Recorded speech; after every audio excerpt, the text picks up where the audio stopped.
May we have your attention, please? May we have your attention, please? Welcome. We ask that you turn off all cell phones, pagers, and other electronic devices. The use of cameras and recording equipment is prohibited. Please take a moment to identify the nearest exit. In addition to these 6 regular exits, there are 2 emergency exits at the back of the mezzanine and balcony levels. Thank you.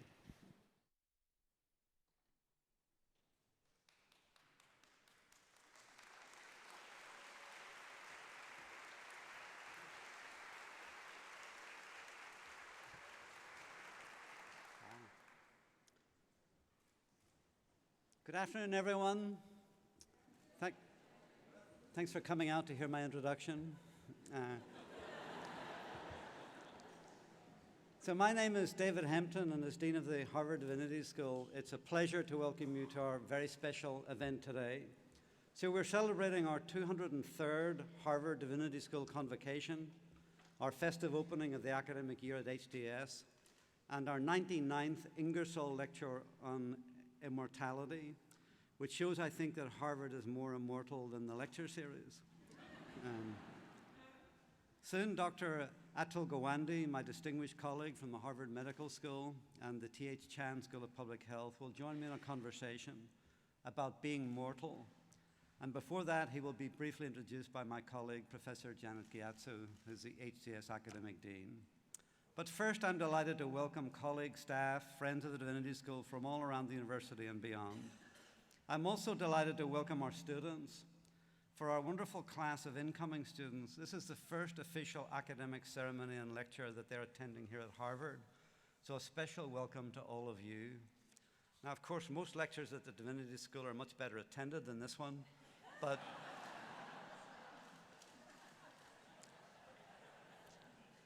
we had to start somewhere. I also want to thank the HDS staff members of the Dean's Office and the Office for Academic Affairs who planned and organized this event. And our gratitude also goes to the staff of the Memorial Hall for their hospitality and for hosting our event in this beautiful venue this evening. We're very grateful to all of you who work on scene behind the scenes. So thank you. Let's give them a round of applause.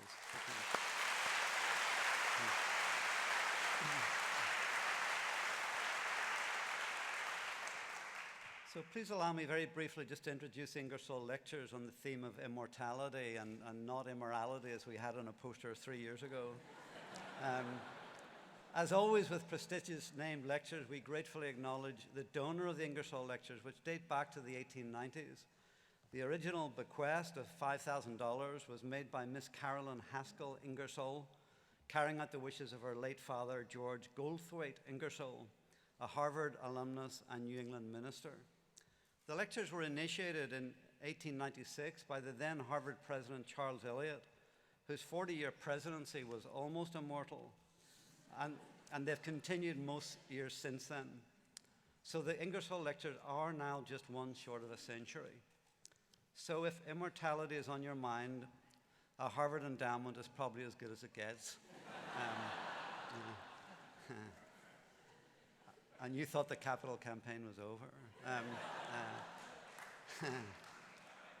Tonight's distinguished speaker, Dr. Atul Gawande, is one of the few medical doctors to be part of an illustrious group of previous presenters of this lecture. In a few moments, I will have the opportunity to be in conversation with him about being mortal, which, as you know, is also the title of his latest of 4 best-selling books, exploring themes of medical imperfection and human fallibility. Last academic year, we had the HDS writer-in-residence and environmental activist Terry Tempest Williams present the Ingersoll Lecture. And in recent years, we've had the honor of hearing from Toni Morrison, Russell Banks, and Marilyn Robinson about their take on immortality.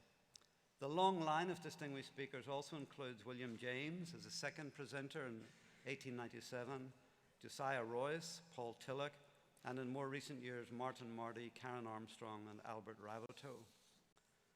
Unfortunately, my Irish countryman and Nobel Prize-winning poet and professor of poetry at Harvard, Seamus Heaney, passed away before he was able to accept our invitation to add his voice to the Ingersoll Lectures, though his poetry lives on, which is itself suggestive of the themes of mortality and immortality.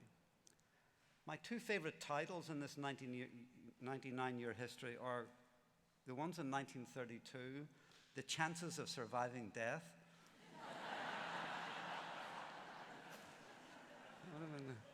And then in 1991, Death at Harvard and Death in America. The two obviously go together. So tonight it is the turn of Atul Gawande to address this intriguing theme. I must admit I was a bit concerned when I started to read his book, Being Mortal, over the summer. His unforgettable first line, as many of you will recall, is, I learned about a lot of things in medical school, but mortality wasn't one of them. Followed by the one time I remember discussing mortality was during an hour we spent on the death of Ivan Ilyich, Tolstoy's classic novella. He then goes on to write about aging, end-of-life issues, and mortality in remarkably life-affirming and humane ways. So I'm delighted that he's taken time out of his busy schedule to share some more insights about being mortal with us. We're very grateful. So before we invite tonight's speaker on stage, I will briefly introduce my colleague, Janet Gyatso, Hershey Professor of Buddhist Studies and Academic Dean at the Harvard Divinity School. Not only is Janet a superlative academic dean and puts up with me, she is also a beloved teacher, admired colleague, and prolific researcher and writer. She recently completed a prize-winning book, a wonderful book, entitled Being Human in a Buddhist World, An Intellectual History of Medicine in Early Modern Tibet, which focuses upon the conjunctions and disjunctions between religious and scientific forms of knowledge in Tibetan medicine from the 16th to the 18th centuries. In this book, Professor Gyatso ends it with the following words, quote, hopefully the picture here proposed of medicine's ways of knowing in its Tibetan heyday will help us appreciate the full range of means by which it could enhance human flourishing in a Buddhist world and elsewhere too. So medicine and its relation to human flourishing, which she has written about, is precisely what is on the table for tonight's discussion. That's why I'm so delighted that Janet Gyatso is here to introduce our colleague and featured speaker, Dr. Atul Gawande. Janet, thank you.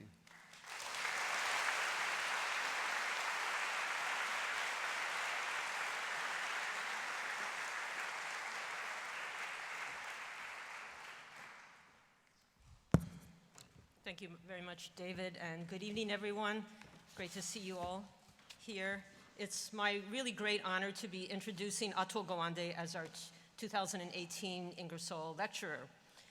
Atul Gawande is a surgeon, a writer, a public health researcher. He practices general and endocrine surgery at Brigham and Women's Hospital, where he is Cynthia and John F. Fish Distinguished Chair in Surgery. He's also Samuel O. Thier Professor of Surgery at Harvard Medical School. He is also professor in the Department of Health Policy and Management at Harvard T.H. Chan School of Public Health. He is executive director of Ariadne Labs, and he is chairman of Lifebox. And he was recently named CEO of a new healthcare venture founded by Amazon, Berkshire Hathaway, and J.P. Morgan. And he also does a lot of other things, like being a staff writer for New Yorker magazine and the author of 4 fantastic books. Most of all, he is a great advocate of the idiosyncratic, the anomalous, and the ungeneralizable. He has an extraordinary ability to reflect philosophically and pragmatically at the same time. He reflects upon the practices and institutions of medicine in our world today and what we might still learn to do better. And when Professor Gawande titles one of his books Better, I think he means by this a notion of better that is of a very different variety than that of old school academic medicine.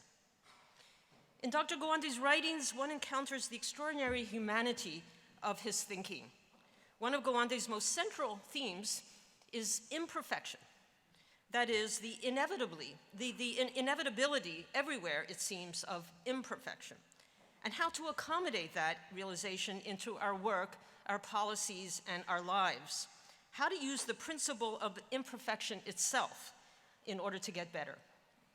The theme of imperfection is what, in my eyes, makes his work very perfect, actually.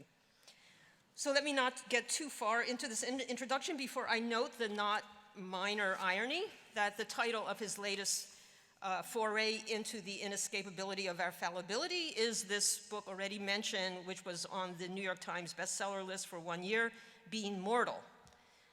Being Mortal. That title alone demonstrates Gawande's absolute appropriateness to be the 2018 Ingersoll Lecture on Immortality. More than that, the themes of mortality, fallibility, and imperfection that run through Gawande's writings, in my mind, brings his issues close to philosophy, if not theology, and of the best sort. Atul Gawande is addressing no less than some of the most enduring questions in philosophy, like the relation between mind and body, the nature of objectivity, the nature of subjectivity, the tension between rationality and embodied experience, and the tension, no less, between the ideal and reality.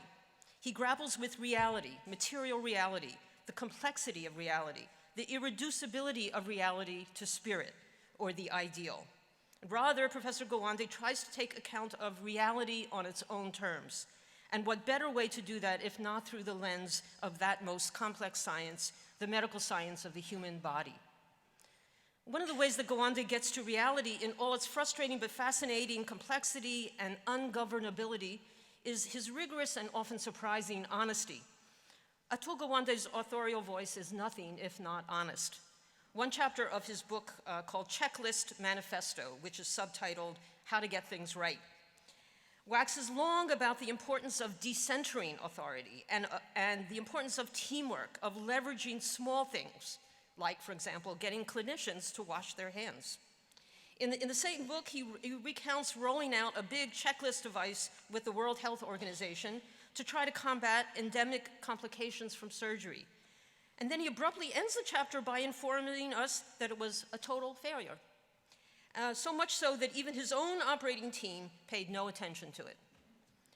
The very first essay in his book, Complications, another one of his books, Dr. Gawande provides us with a horrifyingly candid account of his own errors and failures, trying to put a central line into a patient's vena cava, forgetting to take a platelet count, missing repeatedly, and missing the patient's vein repeatedly, and practically making a patient into a pincushion before the attending surgeon took over. So the first thing you take away from this chapter is never, never let a first-year surgery resident operate on you. But then a much larger point hits home when you realize Gawande has just very publicly owned his errors. And not because he feels guilty and is trying to come clean. He is owning his errors in order to argue that we have to take account of fallibility, even in medical training, even in surgery, that it simply can't be avoided. We will never get experienced, skillful physicians without there being a first and a second time. It is an imperative that imperfect practitioners have to perform surgery. So we have to deal with that. Not only is that the best we can do, when we take the lessons of the inevitability of imperfection, our entire conception of things, our entire scientific knowledge system will have shifted. That's the conundrum that Gawande is dealing with. Even a major and intricately planned and funded project to eradicate polio in India could never have 100% success. Not all mothers will cooperate. Not all clinicians will wash their hands. One of the simplest and seemingly most eradicable causes of hospital infection, except clinicians won't remember.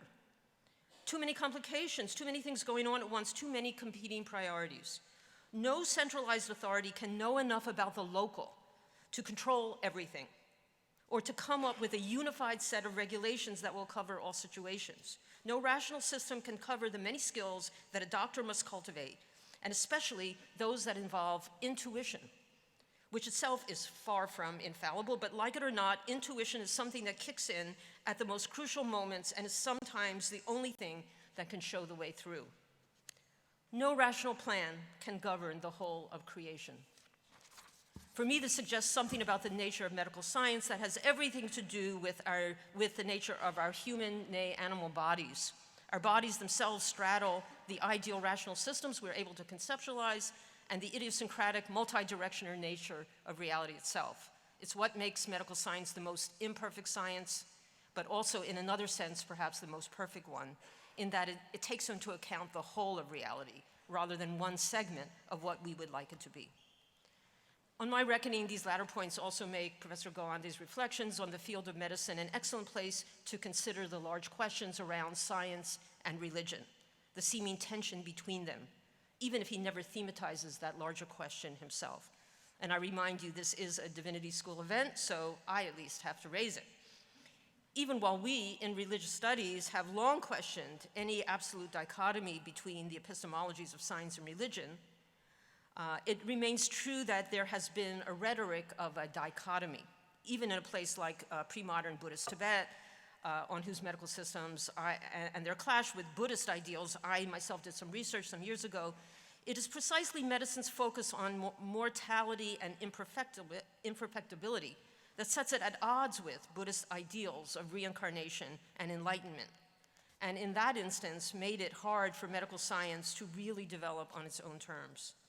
But then when Tibetan scholars began to look further, they found all kinds of ways where religious practices like mindfulness, cultivation of compassion, not to mention the philosophy of relativity, provided ways to actually support the capacity of a physician to take in the specificity of an individual's patient. So on my reading, Atul Gawande's version of the challenges and promises of medicine is another case where the most human dimensions of our existence promise to lead the way as medical science becomes even more perfect, or should I say proudly imperfect, in the 21st century. And so I'm really looking forward to hearing his voice on this complex but utterly fascinating issue, and I'm sure all of you are too. So now let me just say a brief word about Dean David Hempton, who will be in conversation with Atul Gawande, and with whom, as he already mentioned, I have the pleasure to work over the last few years. He is presently the Dean of Harvard Divinity School. He's been so since 2012, and he's also the Alonzo L. McDonald Family Professor of Evangelical Theological Studies, and John Lord O'Brien Professor of Divinity. He was previously University Professor and Professor of the History of Christianity at Boston University, and before that, he was Professor of Modern History and Director of the School of History in Queen's University, Belfast, Ireland. Dean Hempton is a social historian of religion with particular expertise in populist religions of evangelicalism in Europe, North America, and beyond, and he's a fellow of the Royal Historical Society. He was Harvard Divinity School's Outstanding Teacher of the Year in 2008, and his books include Methodism and Politics in British Society, 1750 to 1850, Evangelical Protestantism in Ulster Society, 1740 to 1890, Religion and Political Culture in Britain and Ireland, The Religion of the People, Methodism, Empire of the Spirit, Evangelical, those are all separate books. It's not just one title. The Church in the long 18th century, and his most recent book is Secularization and Religious Innovation in the North Atlantic World, 2017. I would also add in conclusion that among the many wonderful things that David Hempton is doing at Harvard Divinity School, he has initiated a very important project in religion and the practice of peace. So please join me in welcoming Professor Atul Gawande, who is going to step on the stage now, and his conversation with David Hempton.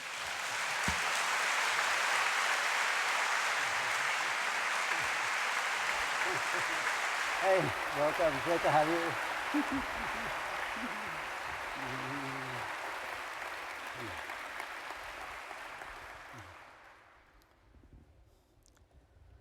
It's kind of embarrassing to have my books read, knowing that someone has written fewer books but has about 1 million more readers. So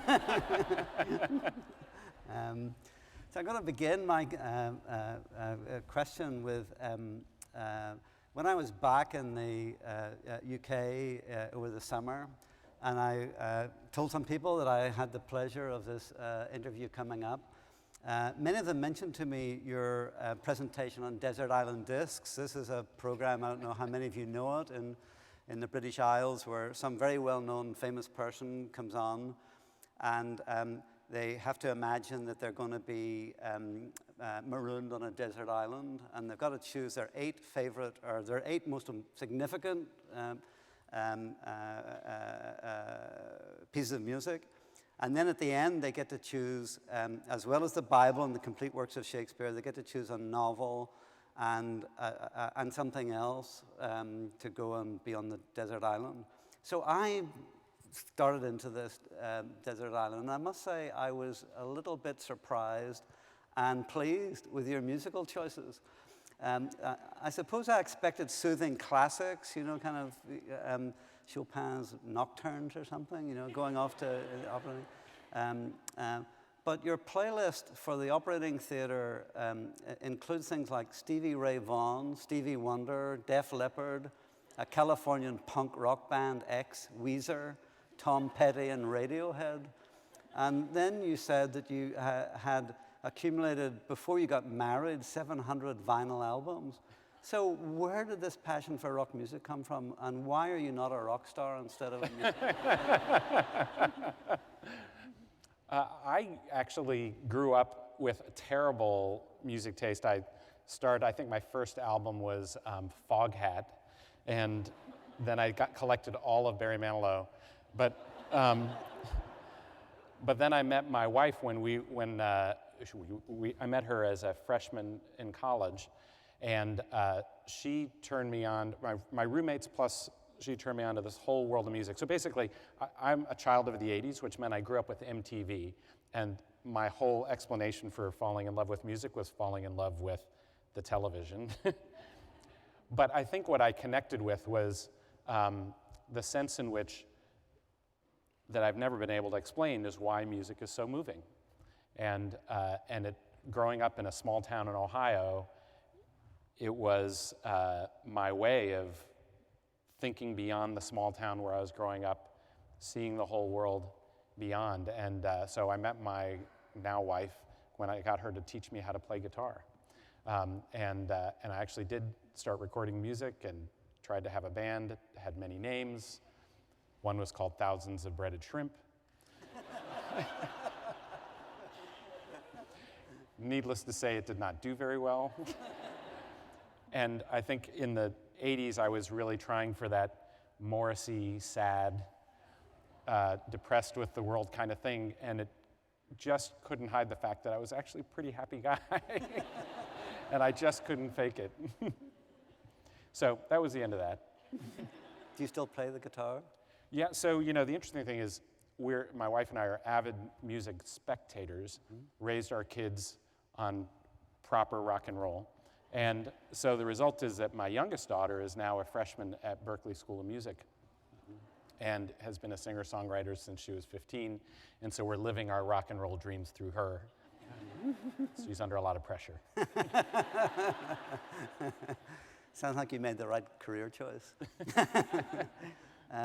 So in the same presentation of these Desert Island Discs, you stated that if you did have the misfortune to be washed up on a desert island, you'd want to have a Tolstoy novel and a journal and a pen with you. So where does your desire to write and tell stories come from, which is a remarkable part of your writing, I think? And do you think that literature and the humanities more generally can play a part in better medical training and understanding? Or has it helped you? Compound question. Yeah, complicated question. So the first part of that was about story. I was not, I'm not someone who came to writing or even reading very naturally. I'm the son of two Indian immigrant physicians. We had barely a handful of novels in the house. We had the Journal of Pediatrics and the Journal of Urology on our living room table. And so when I got to college, I really was learning about that whole world, and it just was this incredible open up this world of possibility. And I think what I was looking for in music, I was also finding in writing, which is that sense of connection. There's the rational world of how everything should work, and then there's your experience of the world and how it doesn't work.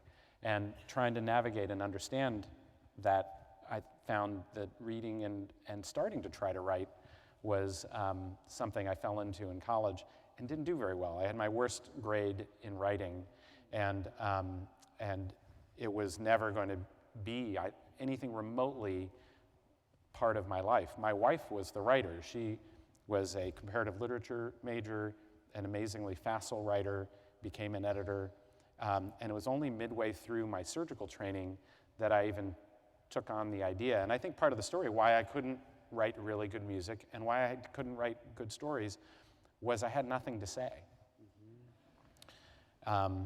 And when I was in my surgical training, having come through not just medical training, but I'd spent time working in Washington as well on healthcare reform policy and trying to see it at the telescopic level, but then you're down at the micro level.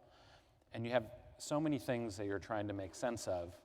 And I don't know why, but I had gravitated towards people who were storytellers. 5 out of 6 of my groomsmen when we got married, this was well before I started writing, were writers. Only one was a doctor. I don't know quite why, but I'd been drawn to people who could tell stories, think in argument and idea. And so when one of them started an internet magazine back in '96, this is Netscape Navigator days for all of you, and journalists who were real writers wouldn't write for them because who's going to read anything on the internet? He asked his friends if we'd contribute something.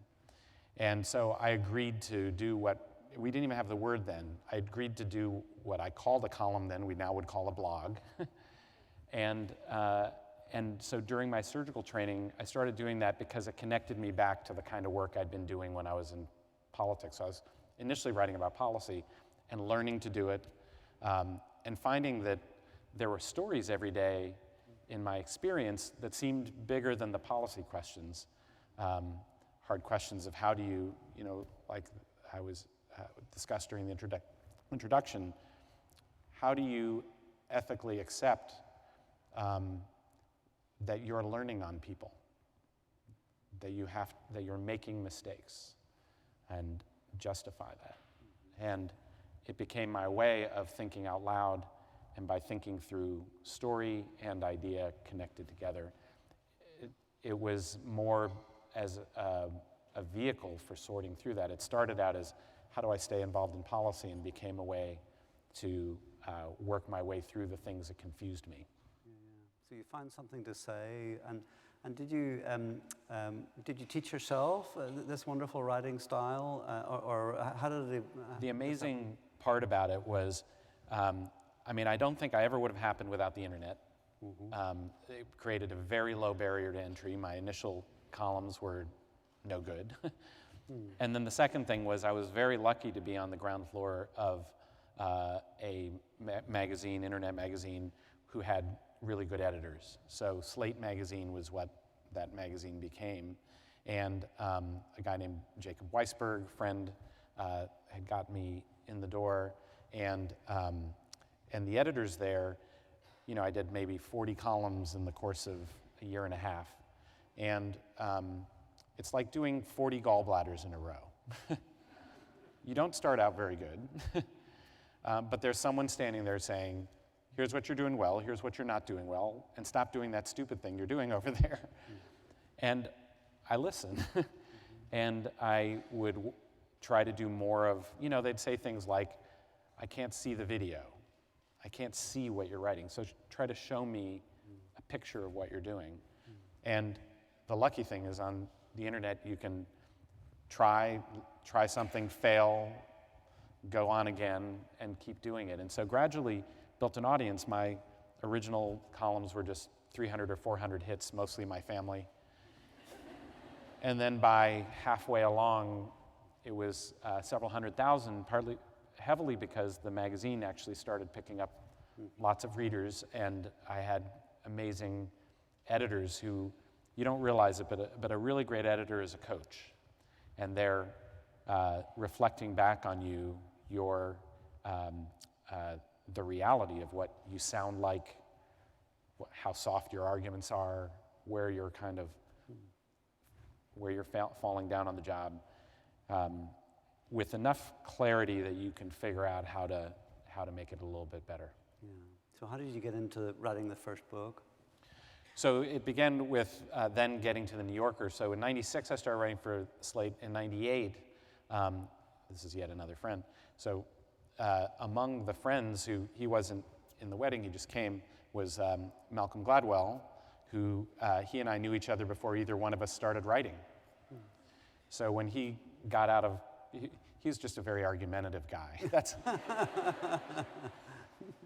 a side story. Malcolm and I met him at a cocktail, at a party a friend threw, comes up to me and goes, "So, what do you think about Indian reservations?"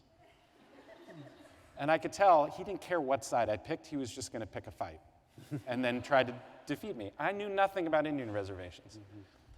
And I totally took the bait. I'm like, so what's so bad about Indian reservations? Because I wasn't even good, I didn't even pick the right side. And then he proceeded to eviscerate me. I thought, what a jerk. And then he picked a totally different topic and we went on to that and then continued as friends. He, of course, had a major writing career. And by that point, he had started at the New Yorker magazine. And he said there's an editor there who mentioned to him that he was following this column, and he said, you should send him a query letter. I said, what's a query letter? He explained what it is, and I sent a query about writing a longer article, and then that led to, I did 2 articles for the New Yorker. They asked me to join the staff, switch from Slate. Very happily did that. and then after about 2 years, the first book was really just a collection of those essays that a publisher suggested I pull together. And so it started off kind of low lift. Yeah, that's how I got writing the first book. Yeah. So for me, one of the most striking things about your writing and about your life and career is not only acquiring of skills and expertise for the benefit of yourself and your family, but there's a kind of almost insatiable desire to improve the condition of others right across the world. Where do you think that comes from in your background and experience? Can you pinpoint that, why you've got such a desire to tell these stories and make a difference in medical treatment right across the world? Well, I think it's probably, I'm very uncomfortable with imperfection and in being fallible, and how you live with your own imperfection. I'm sure it's driven by a sense of discomfort with the fact that I'm going to be permanently imperfect. And then take responsibility for other people, responsibility for making a difference in the world.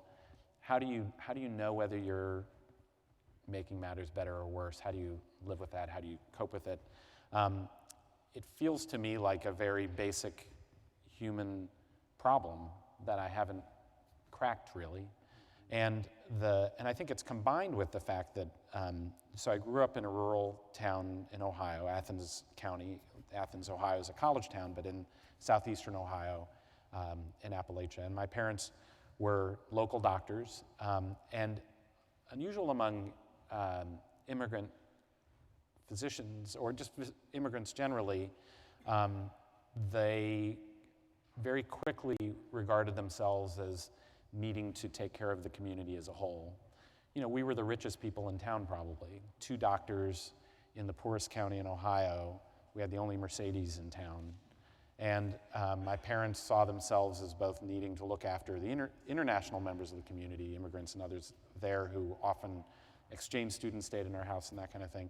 But my dad, joined the Rotary Club and became president of the Rotary when the Supreme Court struck down that you couldn't exclude women from being in Rotary. My mom became the president of the Rotary. And they always raised my sister and I with a view of, first of all, you got to get A's and become a doctor. They were Indian immigrant parents, after all. And then you have to do something for the community and figure out what it is that you'll give back. And so it was always there just as a given. I'm not entirely sure it's as simple as that, but I think I don't feel like I'm doing anything for anybody. I feel like instead constantly interested in this gap between our aspiration for who we are. You know, I becoming a doctor, and I started writing and started doing research, and it was all about what does it mean to be good at this job, and discovering that you can't get good at this job, actually deliver care in a way that you're intending to, and live up to your own claims, without figuring out how everybody else gets to be good at their job. And there's all these forces beyond you, the system and everything else that rolls in and makes a difference. And so in order to get good at what I want to do, that's all I'm exploring. And then I found that people resonated with that they were too. They were trying to figure this out too, which was very surprising to me. I mean, this was just my initial writing was, my first piece, as you mentioned, for The New Yorker, was about, similar to the opening of Being Mortal, was about a mistake I'd made that nearly killed a patient. And trying to unfold what's my responsibility and my failure, and what's the system's failure, and then how do we live and navigate in that space. And I think I'm just sort of obsessed and interested in that, want to experiment with it, want to see what you can solve, want to understand what you can't solve. And so I mostly feel incredibly lucky that I get to be in that kind of world. It gives me entree to see so many things. I get to write about it, I get to experiment with it. Yeah. So you mentioned imperfection and human fallibility. I mean, I was struck in, I think it was your Reith lectures, and it may have been in a book as well, where you suggested failure in the medical realm was caused by three things: ignorance, ineptitude, and necessary fallibility. And you get some of these ideas from Alistair McIntyre, you said, in your philosophical training. So I understand how we can push back ignorance and do better with ineptitude. But how to cope with necessary fallibility, especially around issues of life and death. So how have you thought about that, or how do you deal with it in these difficult situations? Yeah, you know, I've been writing about that since my very first book, where almost in each of those 4 books, I would have somewhere in there a chapter about wrestling with someone who we couldn't make better. And really not having very satisfactory answers as I came out of it. And as I entered into practice, you know, I became finally fully trained as a surgeon in 2003, and then you start practicing, and found I spent a fair amount of time, a large percentage of my patients were people who they had problems that were not fixable. And I did not know how to approach making good decisions about what to do. Do you do everything? Do you do nothing? How do you make that choice? And we've couched it in very simplistic terms. We'll say, do you want to do everything or do nothing? We'll say, do you want me to try something, or do you want me to keep you comfortable? But of course, what everybody hears is, do you want me to do everything, or do you want me to do nothing? And there didn't seem an easy way out of it. And so the book emerged out of deciding to interview lots of people about how they handle these situations. It ended up being about 200 patients and families who were dealing with terminal illnesses or the kind of mounting problems of very old age and frailty. And then scores of clinicians of various kinds, from hospice nurses to nursing home directors to critical care physicians, palliative care doctors, geriatricians. And I ended up finding that it was a surprisingly simple thing, kind of duh. I don't understand why it took me so long to figure it out. But the bottom line is, the key lesson that came out of it was, people have priorities in their life besides just living longer. They have priorities for their quality of life. So in the face of necessary fallibility, in the face of necessary mortality, the goal isn't just immortality. Mm-hmm. The goal isn't just survival at all costs. People have reasons they want to be alive.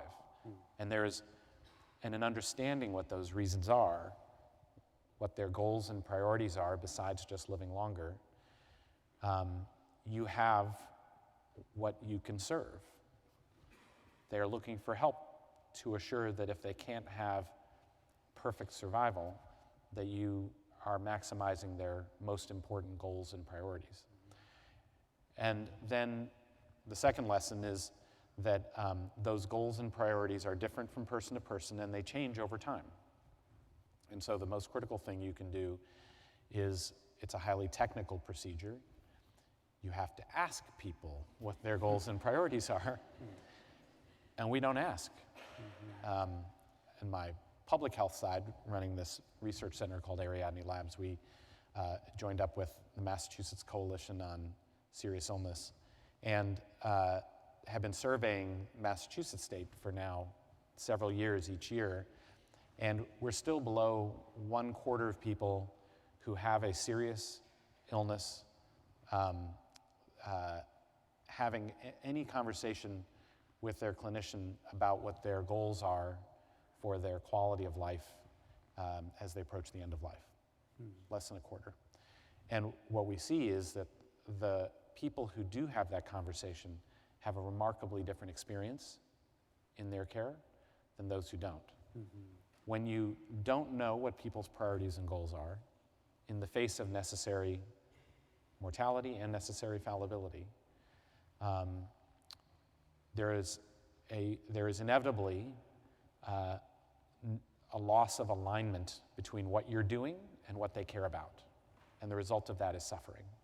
You see it in lots of ways. I interviewed people in the first month of being in nursing homes and met a woman who was in her 80s with advanced Alzheimer's. And so it advanced far enough that when she swallows, she's at risk of food going the wrong way. And so they put her on a medically ordered pureed food only diet, liquid food only. And they would catch her again and again stealing cookies from her neighbors and hoarding them and hiding them. And they would catch her, they'd take away her cookies, and they'd write her up. Call the family, she's stealing cookies again. You just want to say, let her have the damn cookies. She's telling you what her joy is, or what her one remaining joy is. And the majority of the time, we don't listen. We're not even paying attention to what people are telling us is their joy. When they've been able to tell us what their joy is, what their priorities and goals are, and they can demonstrate it with actions or show it with, or say it in words, and then you tune what you are doing. And by the way, this isn't just as a doctor, this is as a son of, I described the story of my dad and his decline with a brain tumor, as a child of parents who are aging and facing their share of health issues. You so often find yourself in these battles.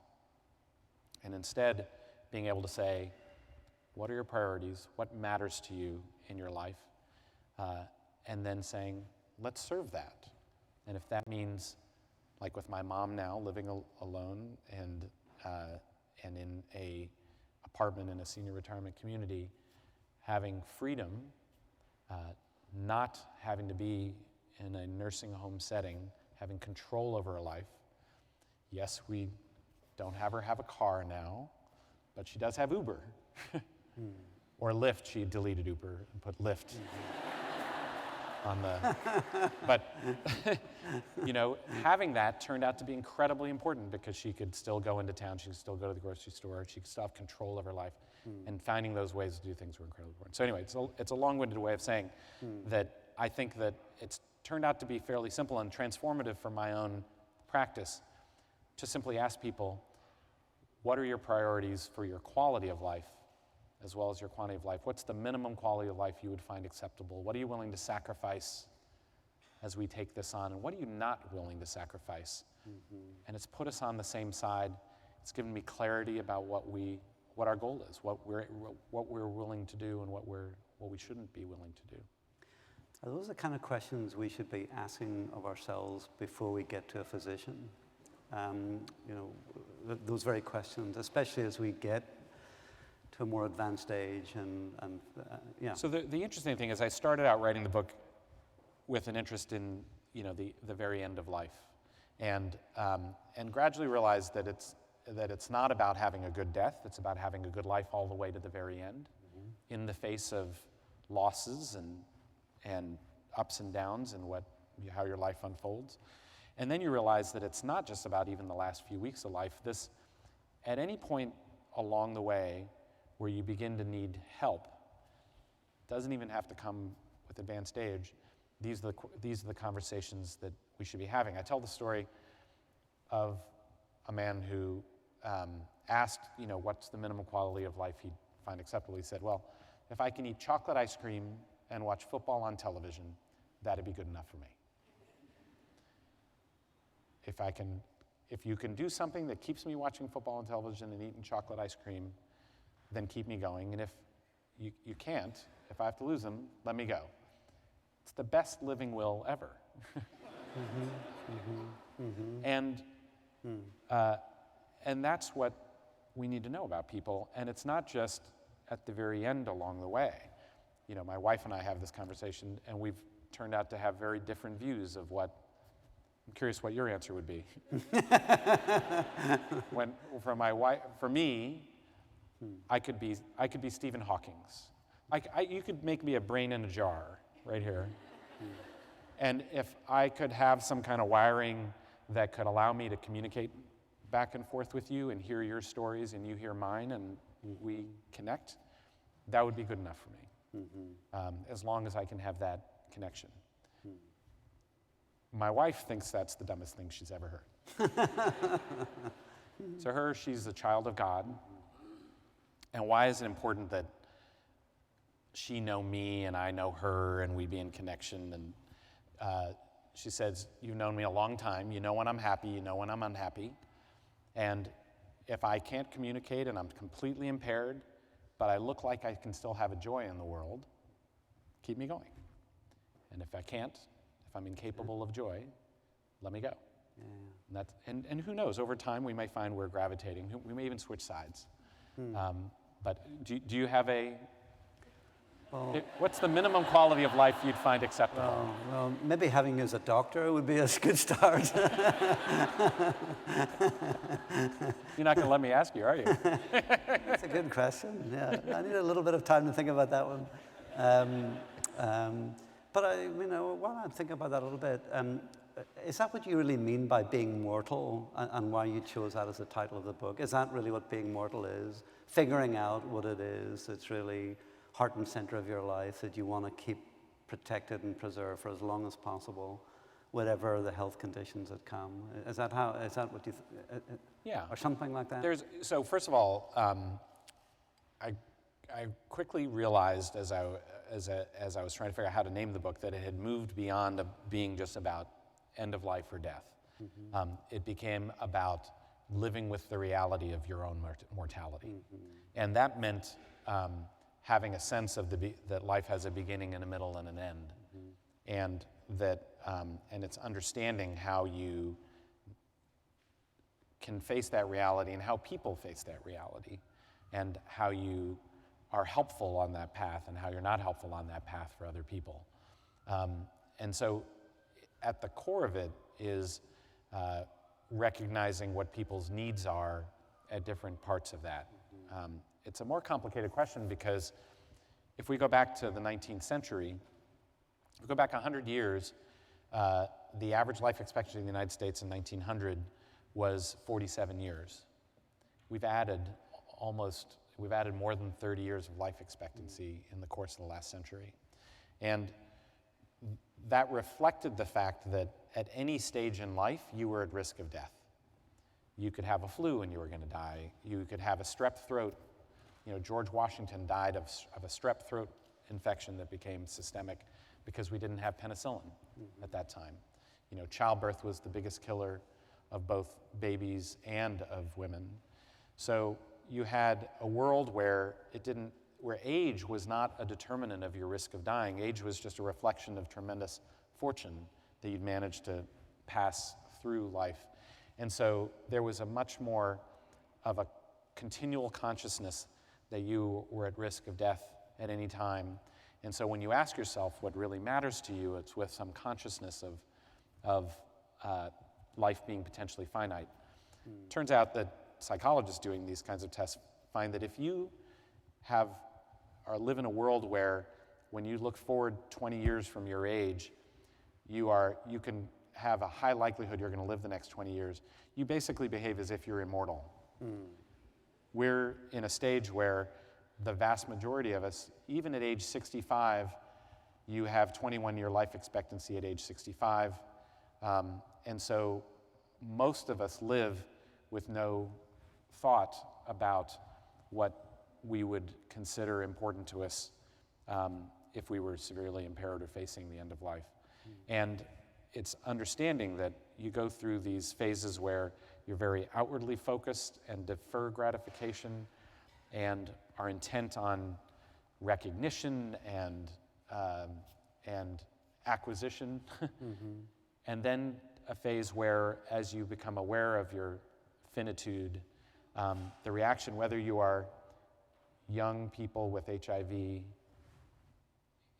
people who are going through significant frailty towards the end of an old age, that people narrow their networks, become focused on close relationships, find value in deeper, more intimate connections, and have a different set of emotions and experiences along the way. And we have to understand that navigation and pathway. Yeah. I suppose my answer to your question might be, I suppose, like many people in the room, is a kind of dread of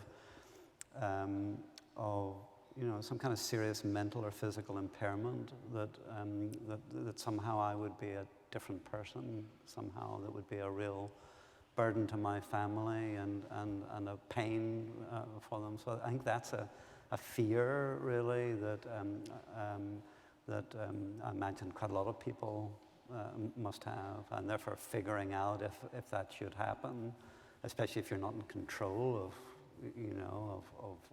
what stage you're reaching, I think is a scary prospect for many people. Absolutely.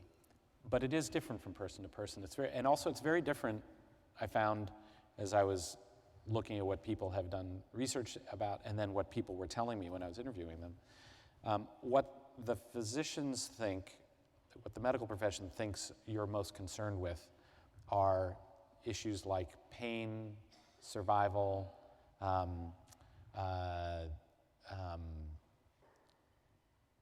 but don't put very high on the list. Like often number one in some of the surveys we've done at Ariadne Labs as well is being at peace with God. Yeah. That people have a sense of the arc of their life and wanting to be at peace also in the relationships in their life. They are very worried about being a burden on others. Yeah. We don't know what to do with that in medicine. We feel like that's, I shouldn't be thinking about that for you. It should just be you. And I think it sort of reminds us about something that I think is really fundamental. There are first order goals and priorities that people have in their life. They would like that cookie. And then there are second order desires. They don't want that cookie. And that sense of having larger, longer goals that you're looking for. And I think the thing that really struck me, which comes out of a religious tradition, but also out of a psychology tradition, is that virtually all of us have a desire to be part of something larger than ourselves. And being able to, and what that, I end up calling it your loyalty in the book.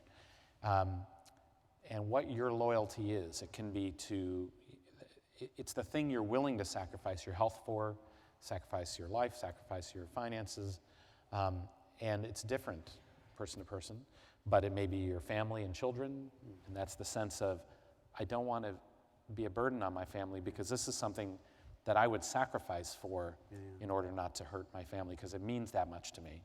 It might be your country. You're willing to serve your country. It might be an ideal like justice. It might be beauty. It might be your religion. And it might be simply the joys and success of others. And understanding that and helping people achieve that, whether it's as a physician or as a teacher or as a parent, turns out to be this really important thing in people's lives, and they get disconnected from it. and they're often reconnected in moments of crisis, including a health crisis. So their great fear can be that I'm going to lose my capacity to have that ability to live for something bigger. It feels small to only be able to live for that cookie. So you mentioned in that, in those remarks about some people who maybe be looking for some kind of peace with God, so how do you think about the faith traditions of people who enter this phase of life? I mean, are you comfortable talking about those things with patients, or how? Do you sometimes think that religion gets in the way of their peace, or do you think that it's a helpful thing for them to face up to this, that there's something bigger in their lives that matters to them? You know, I've generally been uncomfortable. I haven't known what to do with it often. Every once in a while, family will ask me to pray with them, and I sort of don't know what to do. I grew up in rural Ohio with Hindu parents who tried to raise me as a Hindu in Appalachia, and it was hard. I didn't quite, know what to do with this polytheistic religion over here, and then the kind of evangelical religion of many of my classmates and others. I remember in third grade, I came home crying and told my parents I wanted to change my name to Mike and become a Christian. I didn't know what it was, but I knew it was the only way I was going to fit in. And I found I was I was a terrible Hindu, and I would have been an even worse Christian. And so, I continued to fill out I'm the Hindu on my identification forms, and still, had a partially Hindu wedding with my wife, who's a very devout and religious Episcopalian. So that's, as she puts it, it's the tea and coffee cake religion. But she's quite involved and has a relationship with her faith and what she believes that I'm envious of in a way. I don't know what it is to feel that same thing and to have understood exactly that contribution. So with my patients, I'm very comfortable asking, what are your goals and priorities? And, how does religion or family and everything else fit into it? It's all part of the whole, and let's figure out how we serve that. But then when it's, let's pray together before surgery, I'll bow my head and kind of not know what to do with them. And so you can tell, this is another space for finding that it's the stories that help me navigate how to think through how I'm most helpful. I don't find it gets in the way. On occasion, it does, but I don't usually think it's the religion.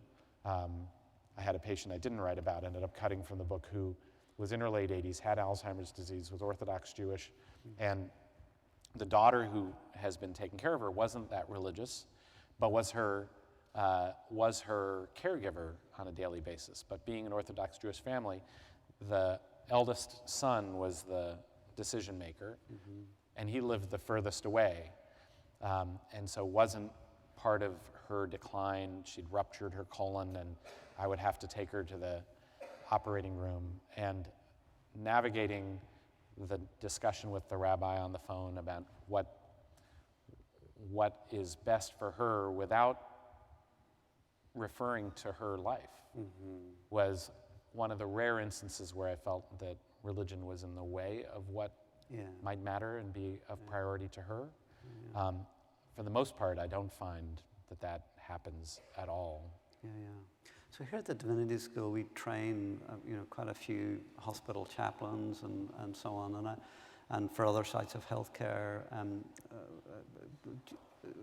Have you had much experience of dealing with hospital chaplains? How do you see their role? What advice might you give to anyone going into that career profession in our audience? Or? I have, but I have to say it's sort of one of those relationships that I think has been handled badly. Often the chaplain will come by and ask patients if they would like to pray with them, and the patients will say yeah. And then the doctor comes in the room, and the chaplain's expected to scurry away. You know, this comes first, and there's a kind of deference there, which reflects a failure to negotiate what does this person need, and how do you actually be part of the team? And they're generally not conceived of as part of the team. The best place that I've seen it done is through a program called Respecting Choices, created in Wisconsin in Gunderson Lutheran Hospital there, and it's spread now across the country. And they trained the chaplains as well as social workers as well as others how to have these conversations about what are your goals and priorities besides just living longer. What matters to you in your life? And then opened up the channel so that those priorities, you know, that the chaplain or the social worker or the nurse who's seeing the patient for many more hours than I am, can be part of articulating what their goals really are, what their priorities really are. Oh, this person is trying to get to a wedding of their child, and that's what matters to them. Or they would really love to find some way to get home and go to church, or just have someone come pray with them. And we generally have separated those, and they aren't part of the team. And I think that's a real failure. That's something that has to change. The Respecting Choices program has been very effective in helping do lots of things. You know, in Wisconsin, they're up to past 80% of people have a living will because of the integration of the chaplains into the medical planning process. And they have had, you know, they were one of the first to have people going home on hospice much more regularly. It is the majority of people there who will, as they come to the end of life, not die in the hospital and feel their goals are actually being respected more. So I think that's it's a real opportunity, and across the river, having a way that there can be much more of a bridge between the folks in the Divinity School, the folks in the hospitals is going to be. I think there's a lot more can be done. It sounds like you're saying almost that it's another version of lifting the veil and having honest discussion that seems to permeate your books in many other areas and this sphere as well. Really, that the more we just, you know, look at it honestly and figure it out in more creative ways, the better. Yeah, I you know, for the most part, I've gotten to know individual chaplains, and yet at the same time, I don't think there's any. I don't have a deep understanding of their training, how they fit into the team, how they can fit in the team. You know, where they come in, how to take advantage. And in many ways, it's like many members of the team. We don't know how to use the social workers very well. I think there are a lot of people who have a tremendous opportunity to offer value if we were less disconnected, which is a chronic problem of healthcare more generally, is the disconnection between the parts. Our time has flown by, but I'd like to ask one final question, if I may. And you've had a very remarkable career, I think, and it's taken many twists and turns. You know, from philosophy to public policy to politics to medicine, and so on. What excites you most about the future for these aspects of our humanity, and how do you see yourself being part of that future? What are your aspirations and ambitions right now for the things that really you care about most? Yeah, I mean, in the last month and a half, I've chosen to take what can seem a really oddball right turn, which is to partner with Amazon, Berkshire Hathaway, and JP Morgan to take on a new nonprofit independent healthcare initiative to build scalable models for better health delivery, starting with their population of more than 1 million workers. And I think the common theme through it that I feel like I've been following through the whole way has been how we in our modern world make it possible for everybody to get the benefits of the discoveries of the last century. The best way I can put it is that how do you take seriously the idea that all lives have equal worth? If we think that all lives, one of the beautiful things I think of both the approach of religious ethics and of medical ethics is that anybody who walks in our doors deserves the same treatment, and that we believe that that is our highest standard. It's been the ethic of medicine that we serve all. And there is a gap between that aspiration and that reality, in religion and in medicine. You know, whether it's the lowest wage worker at, one of the interesting things about these companies is that these are the ordinary working people behind who make the world work. These are the, you know, when you order your stuff from Amazon, these are the fulfillment center workers earning $13 an hour, and your call center workers behind the ATM machines, and you know, the largest employment group for JP Morgan are bank tellers earning less than $20 an hour. You know, when Berkshire Hathaway owns Benjamin Moore Paint. So as I'm interviewing all of these people who are now my population I work with, what you see are all these folks who are not given lives of equal worth. They don't feel that they're walking into the doors of the healthcare system and that their lives are valued as much as when the executives walk in the door of our healthcare system. The beautiful thing about religion or medicine is we're embarrassed by that. We're at least embarrassed by that. And that we endeavor to close the gaps. And so when I think about what I'm excited to do next and how you try to make it happen, is that my career has been first about how I try to get better at what I'm doing, and then figuring out how we as a system get better at what we're doing, and to own up to the ways that that there is that gap between what we're aspiring to do and what the reality of it, and constantly asking how are we narrowing that gap. And when it comes to the experience of care, the problems that I see for people who are at the 30th percentile of income is they're the most vulnerable people in our health system right now. These are the people who earn enough that they don't get Medicaid. They pay the taxes for Medicaid. Medicaid, where you get free health care with no copays, no premiums, no deductibles, dental, vision. And then you're above that threshold, suddenly earning $22,000 a year, and half your income goes to taxes and premiums to pay for a plan with a $1,000 deductible, and you don't have that much money in the bank. And you don't have a relationship with anybody in healthcare who seems to pay attention to you, and you have issues with your daughter with mental health illness and can't even find anybody who will take care of her. And navigating that pathway, making systems that can make that better, while we seem to be in this phase where we're still just defending the gains that Obamacare made, barely, around equity.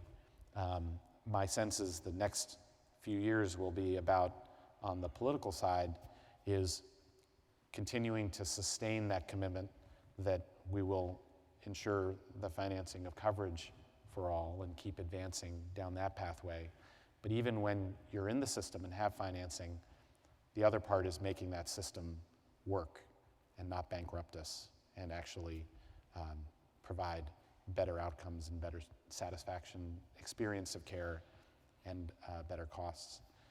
And I think it's both of those arms over the next few years that we'll keep working on, and that I feel very lucky to be in a position to get to work on. Atul Gawande, all good wishes with that venture. Thank you. It's been an honor to be in your presence for this time, so thank you so much. Thank you.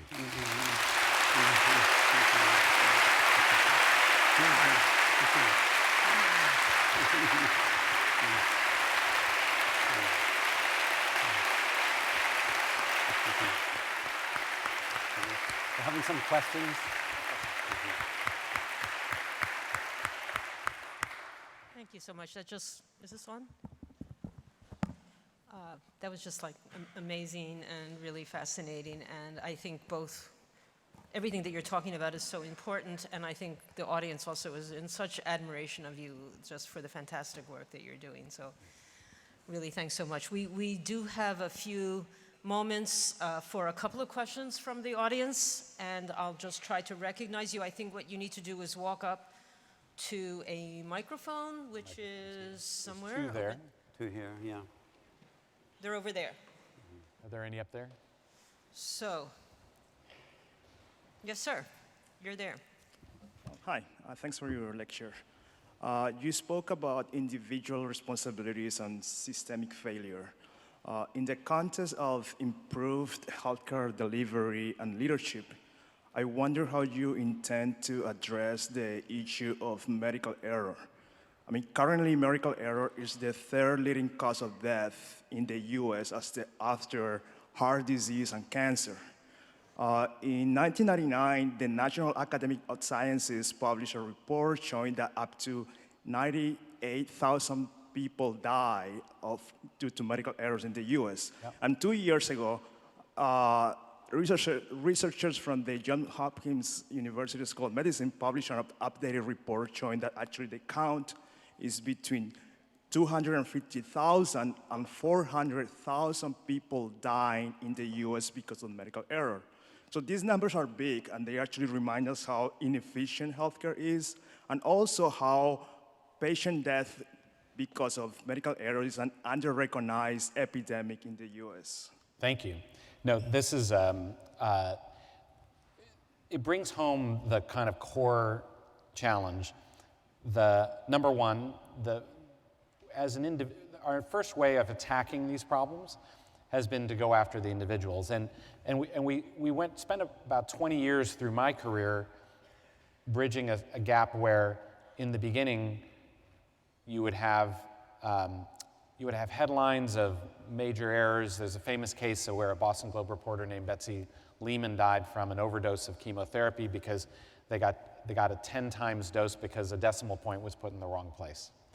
And the nurses had their license removed, the physicians had their careers ruined, and at the core of it was the failure of a system that could recognize handwritten orders have a known fallible failure rate, and that when you computerized physician orders, that medication errors, which were the biggest cause of errors, dropped in the initial studies 80%, now down by more than 99%, because you could put systems in place that could replace that. So on the one hand, you as an individual are always in the face of imperfect systems and you are responsible for trying to do better than what the systems in front of you are preparing you to do. On the other hand, if we strung up everybody, we would have, our problem is not bad doctors who make mistakes. Our problem is good doctors and nurses and others who make mistakes. And that's where it gets really interesting and challenging. So in our global health work, one of the interesting things is that now you have places like the US that have really changed in ethic, while you have other places like we work in India where errors still lead to people having licenses removed or even attacked, even killed in some places that we've done work, and navigating how we think about fallibility and recognizing that that's a system failure, that the person to hold accountable most of all is the boss, and more than just the frontline worker. And I think a great example of that was in the Ebola epidemic. There was a hospital in Dallas that had Ebola, failed to recognize that a man had come in with the classic signs of Ebola infection, got sent home, potentially infected people in the community, came back, and then did infect 2 nurses who became severely sick before dying himself. And the staff felt incredibly guilty and ashamed of what had happened, but the country reacted not by saying, who were those nurses and how do we get them fired? It was instead, how could the CDC fail to have prepared hospitals to have systems and learning in place so you could catch these problems and make it work better? And that's an enormous advance on where we are. We are at a point, for the Ebola epidemic, our research center at Ariadne Labs, we've generated checklists like had been discussed before, which have cut the death rate in surgery by half in our initial trials across the world. Recently in hospitals that were adopting it in South Carolina, we showed a 22% death rate just by adopting a basic system of a systematic way to approach these problems.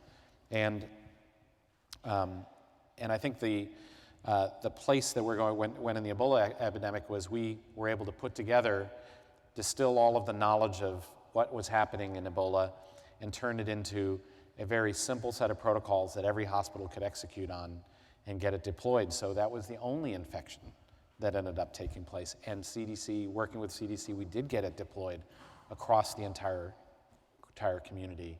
And it was pretty incredible being able to walk all the way through and have that happen. The bottom line is about part of this effort, both on the public health community and the one I'm involved in with this new nonprofit healthcare initiative, is creating systems that make it easier to make things right rather than simply punishing people for getting things wrong. And that is we're only at the beginning of being able to make that possible in a complex world like healthcare. But it's a reflection of the world we're in. We have a tremendous amount of knowledge, but we are still learning how to make it so it's easy to execute on that knowledge. Thank you. Yes. Hi, my name is Ina. I am a senior at the college, and I'm hoping to be a doctor one day.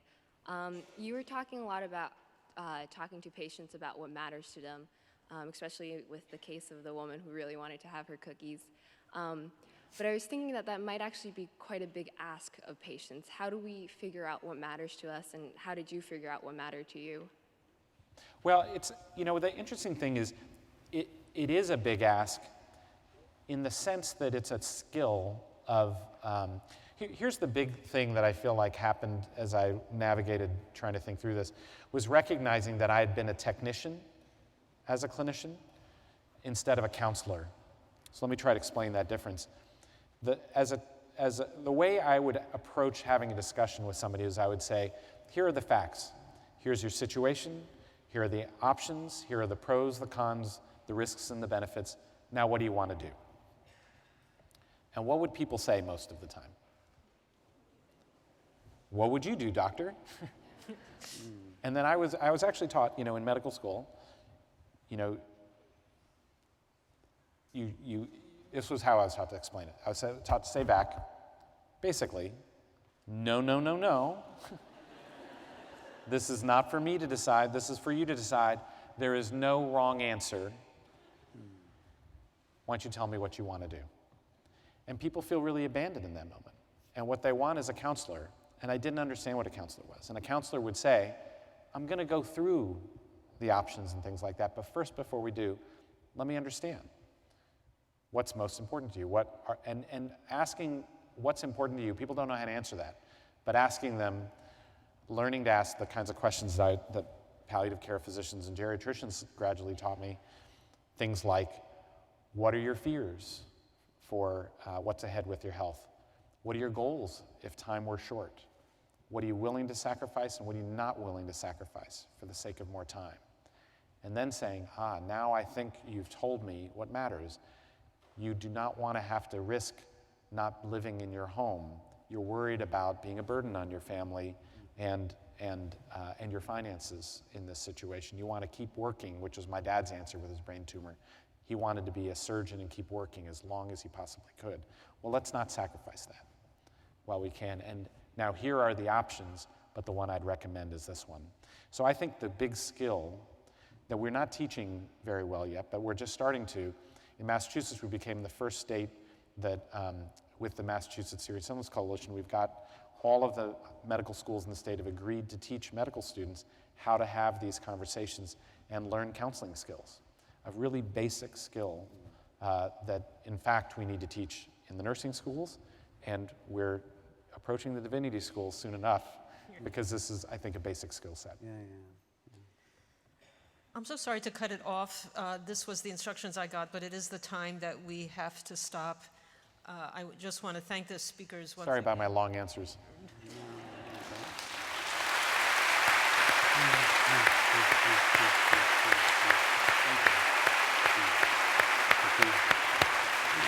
Hey, thank you. That was really great.